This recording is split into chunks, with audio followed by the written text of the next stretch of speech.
కర్నూలు జిల్లా ఆదోని మండలం పరిధిలో పాండవుల గ్రామంలో రాత్రి కురిసిన వర్షంలో చెరువుకు వాల్ అడ్డుకట్టలేకపోవడం వల్ల వర్షపు నీరంతా పంట పొలాల మీదకు నీళ్లు రావడం వలన పంటలు దెబ్బతినే అవకాశం ఉందని పాండవగల్లు గ్రామస్తులు వాపోతున్నారు. ఇప్పటికైనా అధికారులు స్పందించి పాండవగల్లు గ్రామంలో చెరువు అడ్డుకట్ట కట్టి వాలు నిర్మించాలని గ్రామస్తులు కోరుతున్నారు.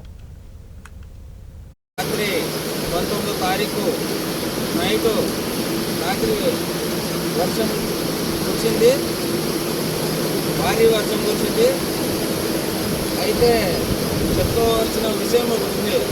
అది ఏమిటంటే పాండవుల గ్రామంలోన 1995 నుండి పోరాటం జరుగుతూ ఉంది చెరువు గురించి. ఆ చెరువులో నుంచే పారుతూ ఉన్న ఇటువంటి నీళ్లు, ఈ నీళ్ళంతా పాండవుల చెరువులో నుంచే పారుతూ ఉన్నామండి. ఈ నీళ్ళు కనుక పాండవుల గ్రామంలో పాండవగల్లో గ్రామం చెరువుల నుంచే, పెద్ద చెరువుల నుంచి నీళ్ళు పారుతూ ఉన్నావు. ఇవన్నీ ఈ నీళ్ళు కనుక ఇక్కడే ఈ చెరువులో స్టోరేజ్ చేసామంటే చుట్టుముట్ట 5-6 గ్రామాలకు భూగర్భ జలాలు పెరిగే అవకాశం ఉంది.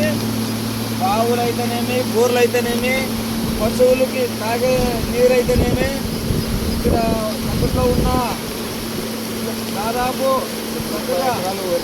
ఒక 40-50 ఎకరాలు వరిమేడి కూడా పండే అవకాశం ఉంది. కాబట్టి ఇంతకుముందు ఈ చెరువు కింద ఇవన్నీ వరిమేడలు పండేవి. ఈ చెరువు ఒక అక్రమ భూస్వామికి గురైంది. కాబట్టి ఈ చెరువుని పట్టించుకునే నాదుడే లేడు. అధికారులు అయితేనేమి, ఆఫీసర్లు అయితేనేమి, ఇక్కడ ఉండేటి పాలకులు అయితేనేమి. కాబట్టి ఈ చెరువుని పట్టించుకునే నాదుడే లేడు. మొన్న రీసెంట్గా ఒక డాక్టర్ పార్థసారథి గారు మా పాండవుల గ్రామంకి ఎలక్షన్లో ప్రచారంకి రావడం జరిగింది.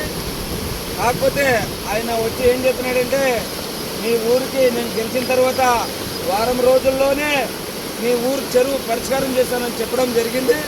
కాకపోతే వారంలో ఏ ఆఫీసర్ చేయడు, ఏ ఎమ్మెల్యే చేయరు.